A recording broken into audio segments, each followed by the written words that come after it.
नमस्ते बच्चों कक्षा 10 हिंदी में आज मैं नेताजी का चश्मा पाठ लेकर प्रस्तुत हूँ और इस वीडियो में आप नेताजी के चश्मा पाठ के अत्यंत महत्वपूर्ण MCQ क्वेश्चन देखेंगे, यानी बहुविकल्पी प्रश्न, और ये टर्म 1 एग्ज़ाम के लिए अत्यंत महत्वपूर्ण है। तो चलिए सबसे पहले हम इस पाठ के बारे में संक्षिप्त थोड़ी सी जानकारी देखते हैं।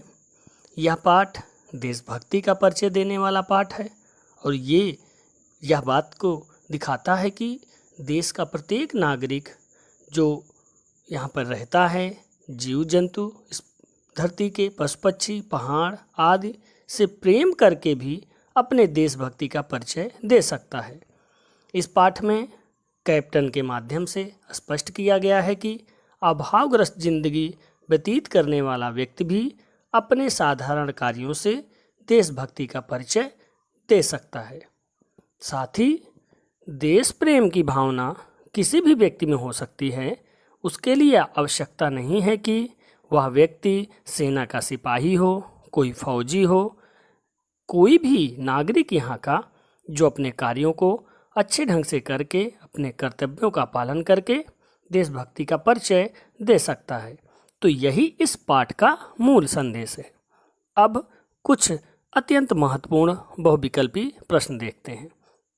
प्रश्न नंबर 1, कहानीकार स्वयं प्रकाश जी का जन्म कब और कहाँ हुआ था? विकल्प में पहला विकल्प है सन 1947 में इंदौर मध्य प्रदेश में, सन 1948 में जबलपुर मध्य प्रदेश में, सन 1947 में भोपाल मध्य प्रदेश में और सन 1948 में कटनी मध्य प्रदेश में। तो बच्चों, इस पाठ के लेखक स्वयं प्रकाश जी हैं और उनका जन्म 1947 में इंदौर मध्य प्रदेश में हुआ था। तो विकल्प का यहाँ पर सही है। दूसरा प्रश्न है, नेताजी का चश्मा कुछ रिक्त स्थान दिए हैं, कहानी है। इस रिक्त स्थान की पूर्ति आप सही विकल्प में से चुनिए। भाव प्रधान कहानी है, व्यंग प्रधान कहानी है, दृश्य प्रधान कहानी है, सौंदर्य प्रधान कहानी है। तो इस विकल्पों में से यह एक देशभक्ति प्रधान कहानी है, इसलिए ये भाव प्रधान कहानी है। तो विकल्प का सही है भाव प्रधान। प्रश्न नंबर 3, निम्नलिखित में से कौन सी रचना स्वयं प्रकाश जी की नहीं है? सूरज कब निकलेगा, आएंगे अच्छे दिन, चिता के फूल और श्रमदान। तो बच्चों, स्वयं प्रकाश जी की कहानी सूरज कब निकलेगा ये कहानी संग्रह है, आएंगे अच्छे दिन भी यह भी कहानी संग्रह है, और संधान ये भी कहानी संग्रह है। इसलिए विकल्प गा, चिता के फूल, ये इनकी पुस्तक नहीं है। प्रश्न नंबर 4, मोतीलाल जी कौन है? इस पाठ में मूर्ति बनाने वाला व्यक्ति हाई स्कूल के टीचर थे और वह भी ड्राइंग टीचर, इसलिए यहाँ पर चारों विकल्प में से घा विकल्प हाई स्कूल की ड्राइंग मास्टर सही है। प्रश्न नंबर 5, मूर्ति बनाकर पटक देने से क्या तात्पर्य है? तो कहानी आपने जब पढ़ा होगा तो देखा होगा कि नगर पालिका के द्वारा मूर्ति बनाने के लिए बड़ा ही कम समय दिया गया, इसलिए मोतीलाल जो ड्राइंग मास्टर थे उन्होंने 1 महीने में ही मूर्ति तैयार कर देने का वादा किया, इसलिए खा विकल्प यहाँ 1 महीने में ही मूर्ति से तैयार कर देना ये सही है। प्रश्न नंबर 6, हवलदार साहब कस्बे जाते थे, क्यों जाते थे, कब जाते थे? तो प्रतिमाह जाते थे, प्रतिदिन जाते थे, 15वें दिन जाते थे, कभी कभी जाते थे। कहानी पढ़ने पर प्रारंभ में ही दिया है कि हर 15वें दिन हवलदार साहब कंपनी के काम के सिलसिले में उस कस्बे से गुजरते थे, इसलिए यहाँ पर विकल्प गा 15वें दिन सही है। प्रश्न नंबर 7, नेताजी की मूर्ति कहाँ लगी हुई थी?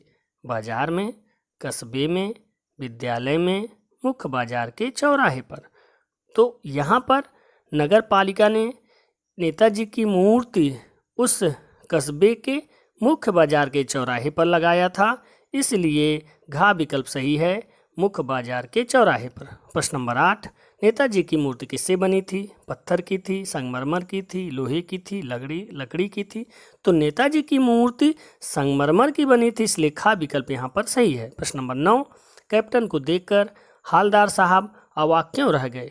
कैप्टन का व्यक्तित्व आकर्षित करने वाला था, या कैप्टन सचमुच का कैप्टन था, कैप्टन बूढ़ा, मरियल, लंगड़ा आदमी था, कैप्टन बहुत बहादुर था।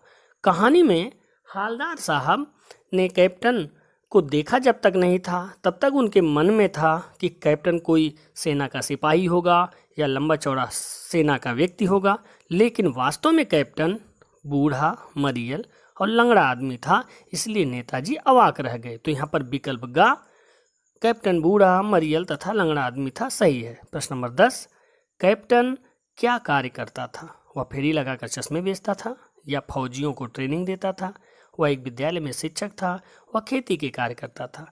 तो अभी आपने पिछले प्रश्न में ये जाना कि वह लंगड़ा, बूढ़ा और मरियल व्यक्ति था, इसलिए ट्रेनिंग देना या खेती कार्य करना संभव नहीं था। वह फेरी लगाकर चश्मे बेचने वाला व्यक्ति था, गरीब व्यक्ति था, इसलिए का विकल्प यहाँ पर सही है, वह फेरी लगाकर चश्मे बेचता था।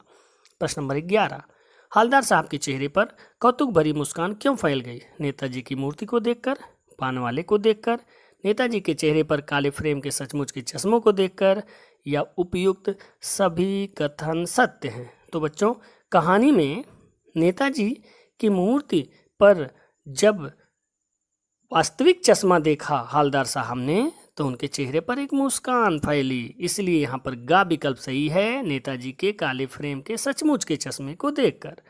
प्रश्न नंबर 12, हालदार साहब की क्या आदत थी?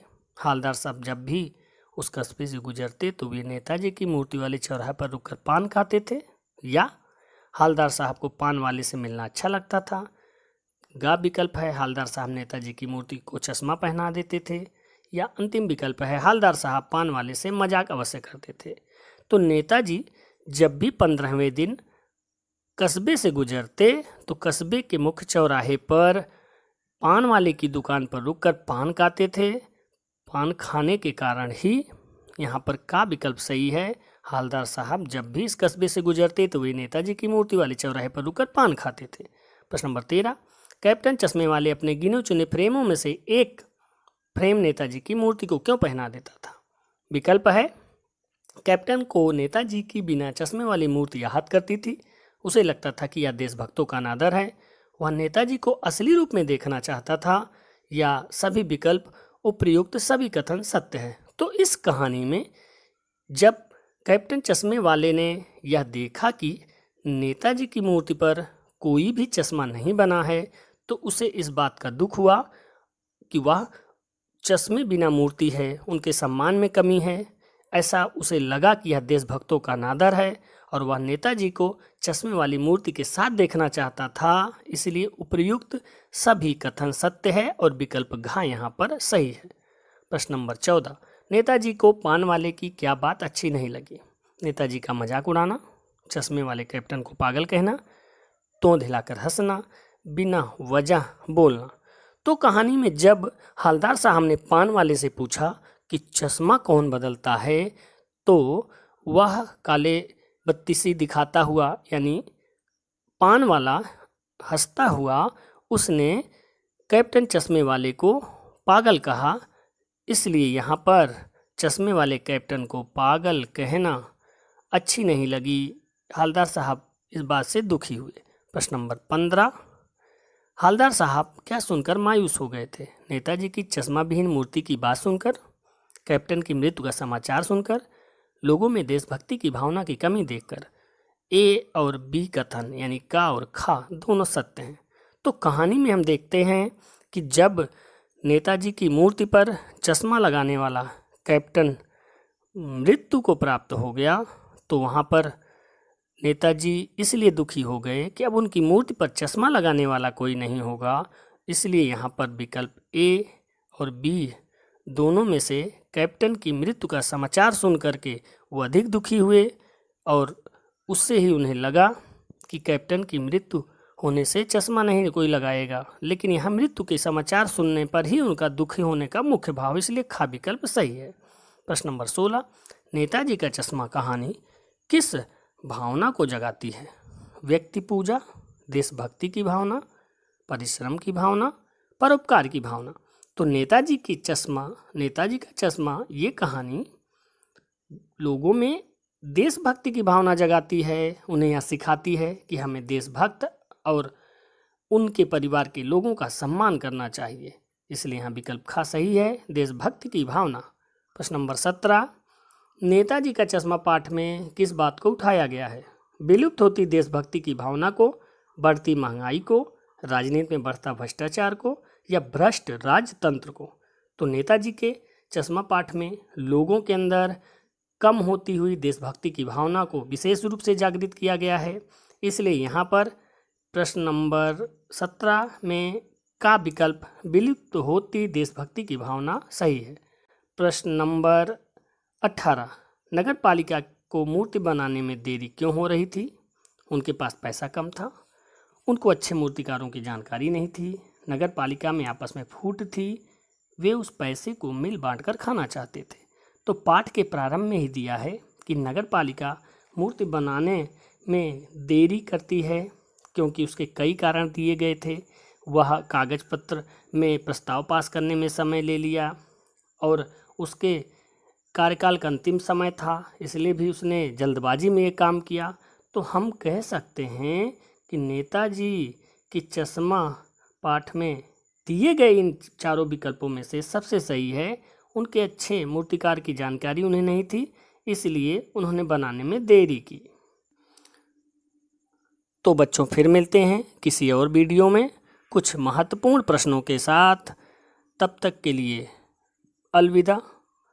अगर आपको वीडियो अच्छा लगा हो तो इस चैनल को सब्सक्राइब करें। धन्यवाद।